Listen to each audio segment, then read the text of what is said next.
This is Shirley Swope from tangentsfromtasmania.blogspot.com, and today I want to do a couple of tutorials.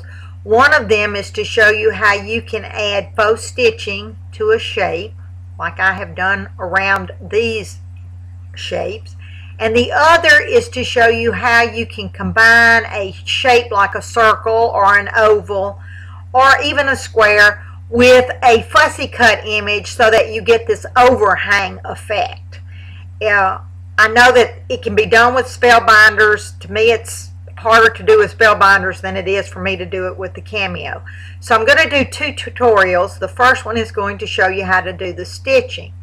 So in order to start, let's open a new screen, and the first thing that I'm going to tell you is that regardless of whether you are coloring your shape or you're going to use colored cardstock, you have no option but to do print and cut, which means that the first thing you've got to do is you've got to have registration marks.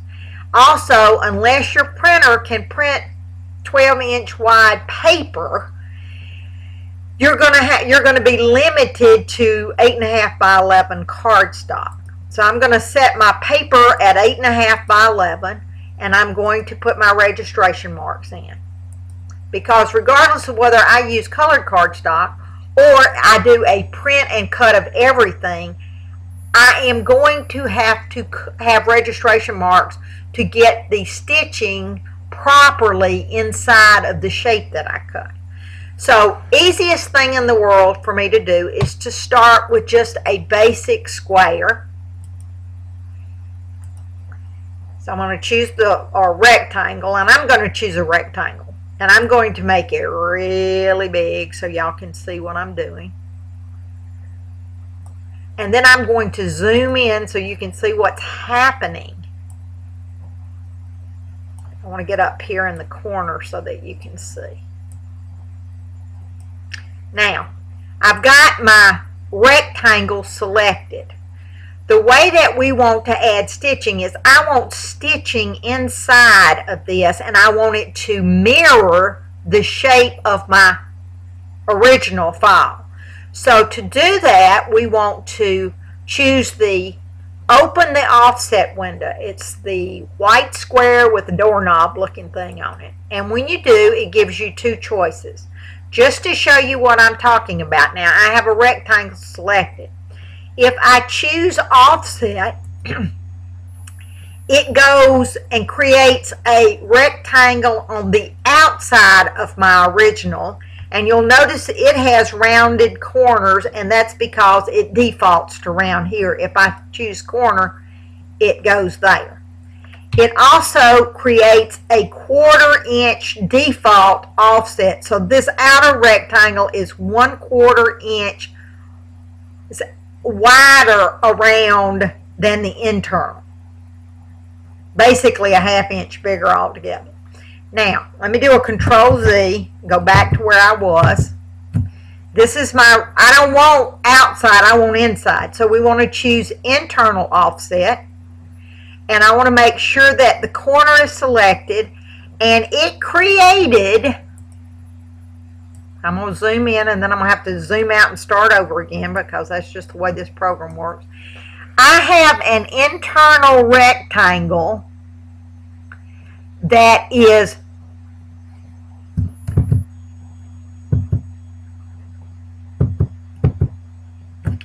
4/4 of an inch inside the original.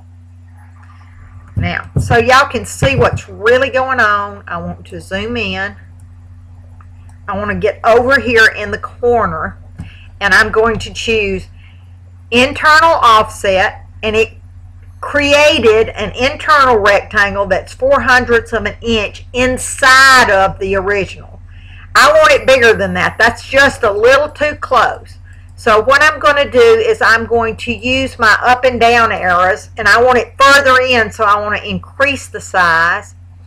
And let's put it 1/8 of an inch, which is 0.125. So my internal rectangle, this is going to be my stitching line when I get through, is 1/8 of an inch inside the outer rectangle that I started with. choose apply, zoom back out,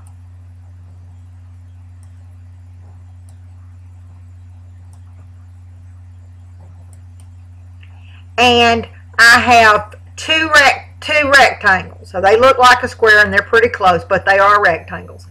And the inside one is the one I want to be the stitching line.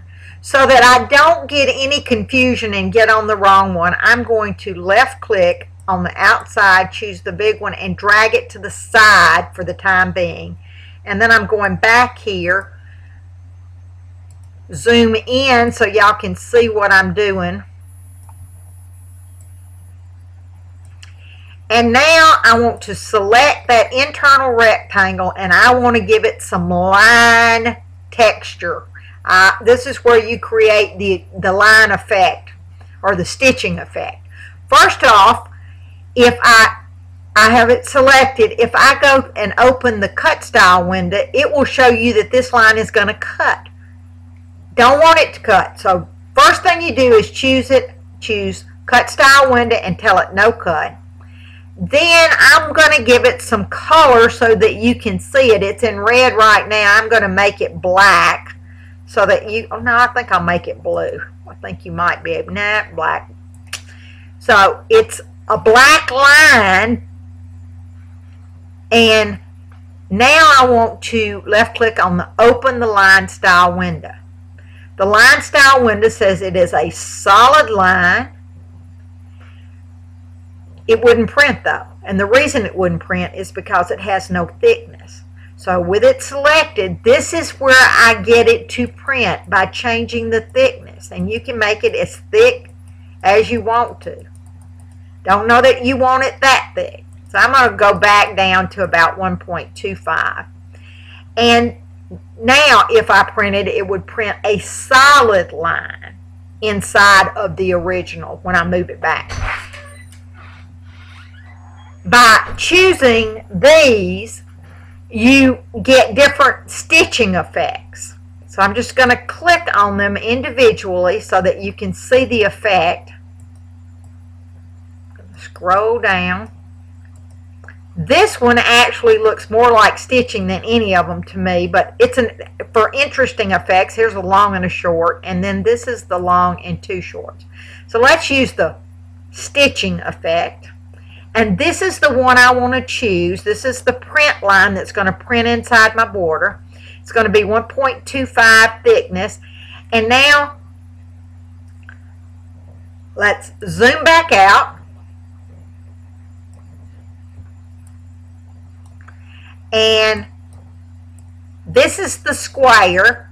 And to get this the inside one centered inside of what's actually going to cut, I want to either select all by drawing a rectangle around all of it, or you can go down to the bottom toolbar, second rectangle from the left, and choose the select all, and it chooses everything that you have on this mat. And then go up to the align tool and tell it center.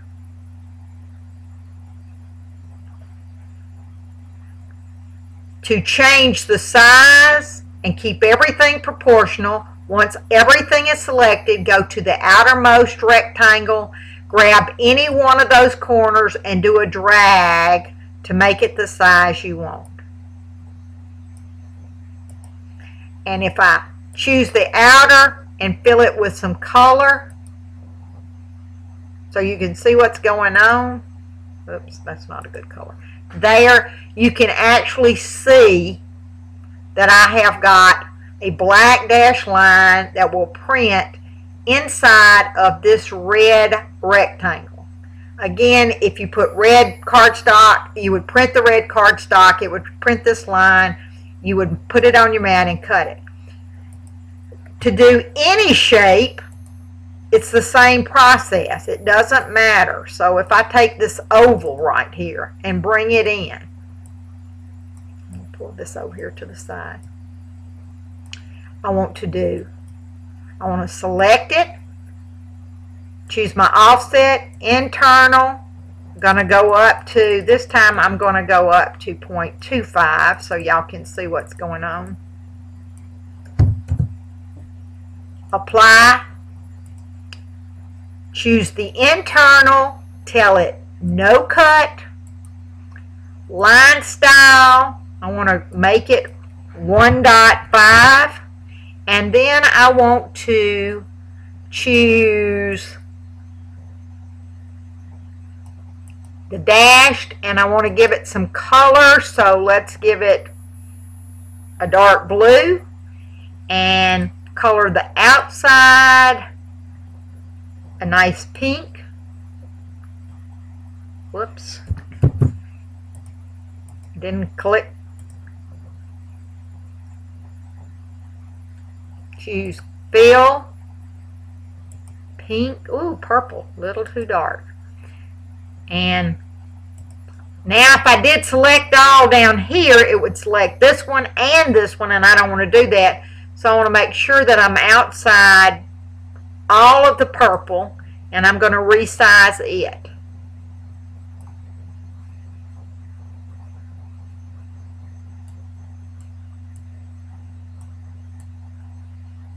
To add a double layer of stitching, go to this one, zoom in, choose your internal, choose offset, internal,